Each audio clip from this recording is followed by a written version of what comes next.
Au Togo, après 3 mois de crise politique, le pouvoir joue la carte de l'apaisement. 42 manifestants seront libérés et un dialogue intertogolais est prévu au courant du mois de novembre. Pour autant, s'achemine-t-on vers une sortie de crise qui donne satisfaction aux deux camps? Delali Atiopo, bonjour. Bonjour. Vous êtes membre du parti togolais, parti d'Alberto Olympio, parti présent également au sein de la coalition Togo Debout. Quelle est la position de votre parti à la suite des propositions faites par le gouvernement? D'accord, donc je suis effectivement membre du directoire du Parti des Togolais qui est dirigé maintenant pendant l'intérim, puisqu'Alberto Olympio a renoncé à la présidence l'année dernière, qui est dirigé par le cabinet, l'ancien directeur de cabinet Nathaniel Olympio.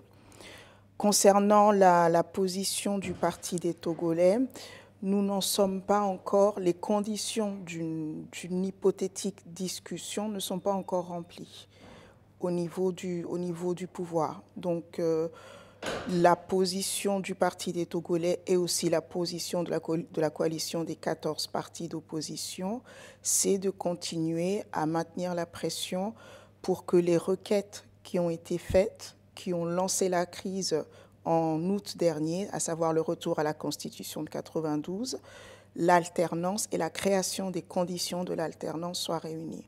Et pour le moment, nous n'y en sommes pas encore.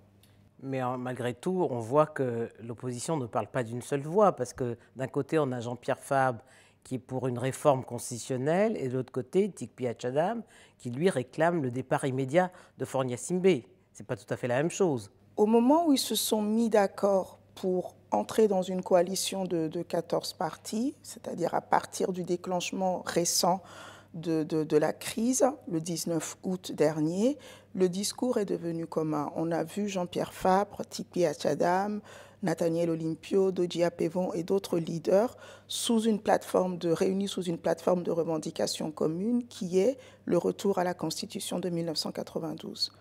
Et d'ailleurs, quand on a vu au niveau de l'Assemblée, quand ils ont tenté tout dernièrement... Il faut rappeler que la Constitution de 92 prévoit un mandat renouvelable qu'une seule fois. Qu'une seule fois, et stipule qu'en aucun cas, on ne peut faire deux mandats. Aucun Togolais, aucun aspirant à la fonction présidentielle ne peut faire plus de 2 mandats.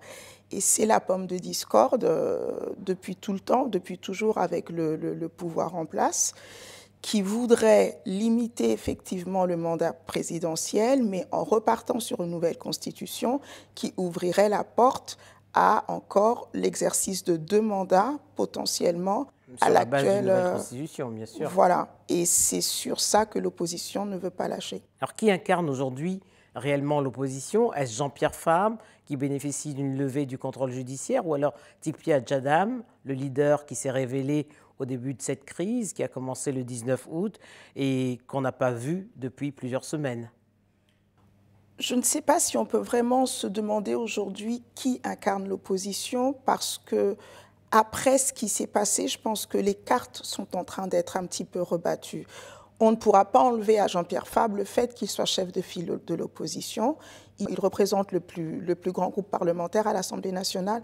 On ne peut pas lui retirer cela. Tikpi Achadam, incontestablement, a été celui qui a redonné un peu de tonus à la lutte. Il a su... Parce que ces mots d'ordre sont très bien suivis. Sont bien suivis parce qu'il a su parler aux Togolais, à la jeunesse togolaise notamment, un langage qui comprend.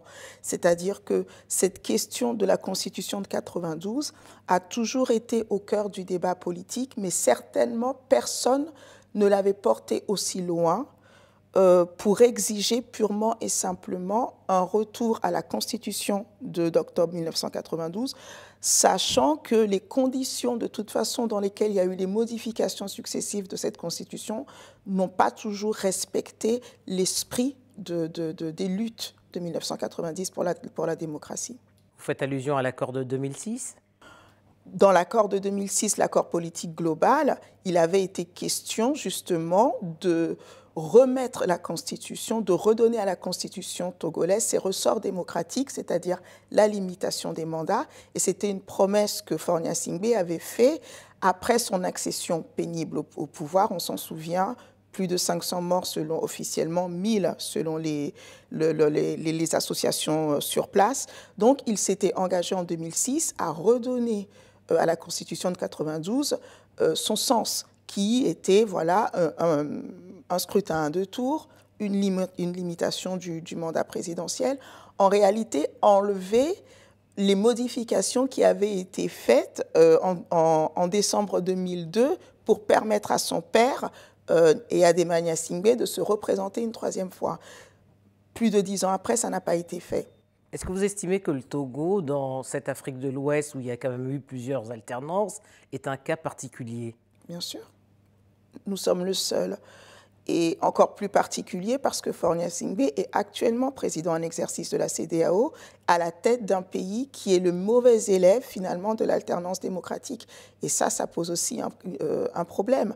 Nous, on reçoit de plus en plus des courriers, des encouragements de la jeunesse africaine parce que le problème togolais commence à devenir un problème sous-régional. Que ce soit au niveau des mouvements de jeunesse au Sénégal et autres, nous recevons des encouragements pour la jeunesse parce que les pays voisins qui observent cela ne voient plus cela comme un problème politique entre opposition et pouvoir, mais comme la jeunesse togolaise qui a envie de vivre dans un pays qui est en phase avec son temps. Alors comment vous expliquez le silence d'organismes comme d'institutions comme l'Union africaine sur cette crise togolaise? J'ai envie de vous dire que c'est quelque chose qui est assez récurrent. L'Union africaine ne s'est pas toujours mêlée dès les premières heures d'une crise. La CEDEAO a plus souvent joué ce rôle. Il y a eu des tentatives de médiation. On a vu récemment avec Marcel de Souza qui a essayé d'entamer des médiations entre le pouvoir et l'opposition. Mais la question est togolaise. Et aujourd'hui, tant que cette question de limitation de mandat continuera à crisper le pouvoir, quand on entend le discours du pouvoir, c'est un affront pour certains d'exiger en 2017 qu'un président ne fasse pas plus de 2 mandats. Et tant que cette question ne sera pas, le pouvoir n'acceptera pas de lâcher du lest, si je peux dire ça, je ne crois pas qu'on aura un dialogue ou une quelconque discussion demain au Togo. Alors la nouvelle donne, c'est que dans le clan Yadema, il y a quand même des voix qui s'élèvent pour réclamer à Faure Gnassingbé une clarification, un départ en 2020 ou un départ en 2025. Ça, c'est une nouvelle donne. Oui, et il ne souhaite pas. Parce que de toute façon, on a eu un congrès UNIR il y a quelques semaines. Et il a répondu finalement, sans le dire, il a répondu qu'il ne voulait pas partir. Parce qu'au dernier congrès UNIR qui a eu lieu il y a quelques semaines, il a été reporté à la tête de son parti. Donc un président sur le départ, un président de la République sur le départ, c'est d'ailleurs assez incongru, qui devient président de son parti et qui se fait réélire à la tête de ce parti, il nous dit clairement qu'il ne souhaite pas partir pour le moment. Alors, le pouvoir parle d'organiser un dialogue au courant du mois de novembre. Qui pour conduire ce dialogue, alors que jusqu'à présent, le médiateur, la médiatrice, qui avait été proposée par l'Organisation internationale de la francophonie, a été récusée par l'opposition. Quelle personnalité pourrait faire consensus, selon vous? De toute façon, 2 choses. L'opposition n'en est même pas encore à discuter, à savoir qui pourrait faire consensus. Ce n'est pas tant l'OIF qui a été recusé, c'est le rôle joué par les médiateurs qui ont été proposés à l'opposition dans le passé, qui ont été des rôles assez troubles. Donc aujourd'hui, le dernier médiateur, c'était Blaise Compaoré pour l'accord de 2006. Oui, donc vous comprenez que c'est pas l'idéal pour l'opposition togolaise. Et surtout, ce que veut qu'on comprenne l'opposition togolaise, tout simplement, c'est que nous avons un double langage. Nous avons des ministres du gouvernement qui appellent à l'apaisement et en face, nous avons une présidence de la République qui, par la voix du président de la République lui-même, il y a quelques jours, annonce sort du silence pour dire que la crise politique togolaise, et les morts occasionnés par cette crise sont de la responsabilité de l'opposition togolaise seule. Ce n'est pas le langage d'un responsable politique, ce n'est pas le langage de quelqu'un qui souhaite un quelconque apaisement ou qui se rend compte de la gravité de la crise que traverse le Togo, qui est l'une des crises les plus graves depuis octobre 90. Alors ces 3 mois de crise ont donné lieu à de nombreuses accusations. Le pouvoir accuse l'opposition d'instrumentaliser les ethnies et la religion, et l'opposition, elle, accuse le pouvoir d'utiliser des milices contre des populations qui manifestent à main nue. Oui. Depuis le début de cette crise, le pouvoir, sur différents plateaux, à la radio ou à la télévision, j'ai été moi-même en face de responsables du pouvoir en place, qui tente de distiller dans l'opinion internationale que la lutte politique togolaise, que cette lutte pour l'alternance serait une lutte de religion.